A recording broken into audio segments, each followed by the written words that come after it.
Sinister 2 is a laugh-out-loud experience. From a horror perspective, a family drama perspective, and a character perspective, it's abysmal. But at least it's fun to make fun of. The original Sinister started off as a serial killer film with a maniac who recorded gruesome murders of various families. But eventually the film turned into a supernatural spook show involving Bughuul.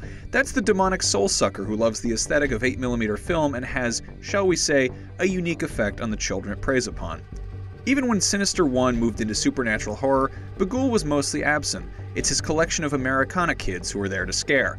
But the demon is all over Sinister 2, and that's one of the film's many problems. He pops up as a screaming computer virus, appears on ham radios, and even shows up on a map of Norway. The once terrifying masked face of a creepster, who likes to watch from the shadows, is now front and center for Sinister 2. Whereas Ethan Hawke led the charge in the first film, this time it's his sidekick who takes the lead. But James Ransome's Deputy So-and-so looks dumbfounded by everything. The murders are captured through art? It's aesthetic observance of violence.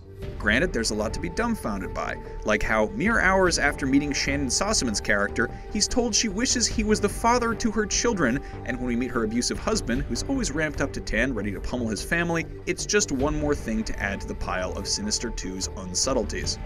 There's more. Sinister 2's snuff films are way too elaborate, involving alligators, dentistry, and even rats that are forced to dig through someone's stomach. These home movies require a lot more preparation and expense than in Sinister 1. And then there are the two new kids, one of whom is super upset that Bughuul's ghosts have favored his weaker brother. Doesn't Bughuul see that this kid has more centuries of nefariousness to offer the demon? Sinister wasn't a great horror film, but it fully understood that less is more, and less is scarier. Sinister 2 does not. All of these mistakes create an atmosphere not of terror, but of eventual laughter. But here's what we really need to be afraid of regarding Sinister 2. If this sequel is even a mild success, Bughuul's shrieking computer virus might prove to be an alarming parallel to this series. Cheap, annoying, and almost impossible to get rid of. For more, usually more positive reviews, keep it right here on IGN.